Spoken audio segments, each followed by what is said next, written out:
오늘 본문 누가복음 4장에서는 전장에서 요단강에서 예수님께서 세례를 받으시고 성령에게 이끌려서 광야에서 40일간을 금식하신 후에 회당에서 말씀을 가르치시는 장면이 나옵니다. 예수님께서는 이 광야의 시험 과정을 통해서 훈련을 받으시고 훈련이 마친 후에 드디어 공생의 사역을 시작하시는 것을 보게 됩니다. 그 첫 시작은 바로 복음을 전하시는 것이었습니다. 마태복음 4장 17절에는 이때부터 예수께서 비로소 전파하여 이르시되 회개하라 천국이 가까이 왔느니라 하시더라라고 기록되어 있습니다. 예수님은 갈릴리 지역에서 복음 증거 사역을 시작하십니다. 누가복음 4장 14절에서 15절 말씀 같이 읽도록 하겠습니다. 예수께서 성령의 능력으로 갈릴리에 돌아가시니 그 소문이 사방에 퍼졌고 친히 그 여러 회당에서 가르치심에 무사람에게 칭송을 받으시더라. 갈릴리와 갈릴리 주변 나사렛의 회당 가버나움에서 말씀을 전하셨습니다. 초기에 예수님의 사역을 보면 주로 회당을 중심으로 해서 복음을 전하시는 것을 보게 됩니다. 43절과 44절 말씀을 같이 읽겠습니다. 예수께서 이르시되 내가 다른 동네들에서도 하나님의 나라의 복음을 전하야 하리니 나는 이 일을 위해 보내심을 받았노라 하시고 갈릴리 여러 회당에서 전도하시더라. 예수님께서 회중에게 복음을 전하실 때마다 이 회중들은 예수님의 말씀에 놀라움을 감추지 못합니다. 첫 번째는 그 회당에서 복음이 전해졌을 때 그들의 반응입니다. 15절 말씀을 보시면 친히 그 여러 회당에서 가르치심에 무사람에게 칭송을 받으시더라라고 기록되어 있습니다. 다음으로는 나사렛에서 그들의 반응을 보면 이렇습니다. 22절 말씀을 같이 읽도록 하겠습니다. 그들이 다 그를 증언하고 그 입으로 나오는 바 은혜로운 말을 놀랍게 여겨 이르되 이 사람이 요셉의 아들이 아니냐. 다음은 가버나움입니다. 가버나움에서도 그들의 반응은 이렇습니다. 32절에 그들이 그 가르치심에 놀라니 이는 그 말씀이 권위가 있음이로라라고 되어 있습니다.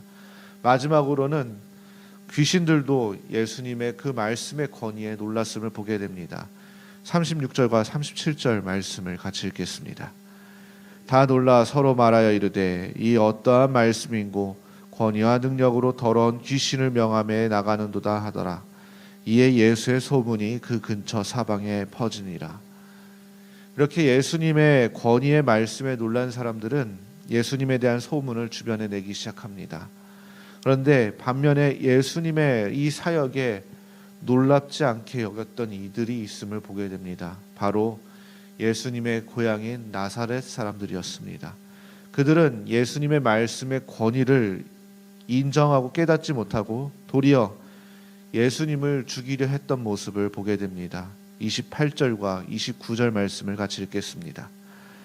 회당에 있는 자들이 이것을 듣고 다 크게 화가 나서 일어나 동네 밖으로 쫓아내어 그 동네가 건설된 상 난떨어지까지 끌고 가서 밀쳐 떨어지고자 하되.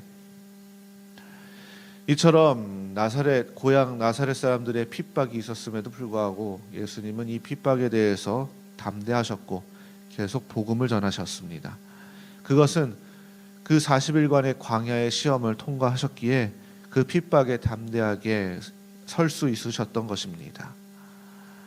오늘 말씀을 통해서 우리가 생각해보고 깨닫는 것은 바로 오늘날 우리가 이 복음의 사명을 받아서 세상 가운데 복음을 전할 때 이 복음을 듣는 사람들 가운데는 이러한 반응을 가지는 사람들도 있다는 것입니다.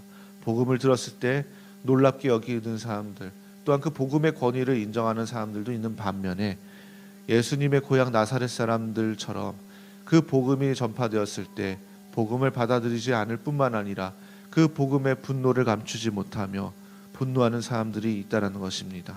그러나 광야의 시험을 통과한 사람들은 그 핍박에 담대히 맞설 수 있다는 것입니다.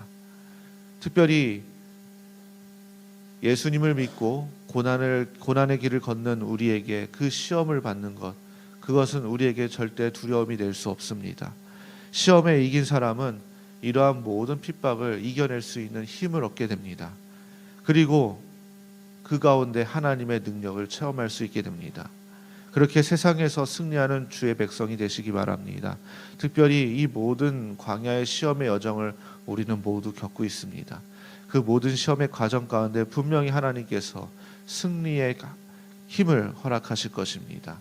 그래서 이 모든 힘들을 얻으신 후에 그 복음을 증거하는 그 사명을 감당하실 때에 담대히 복음을 전하시며 그 복음 가운데 역사하실 주님의 은혜를 경험하시는 저와 성도님들이 되시기를 주님의 이름으로 소망합니다.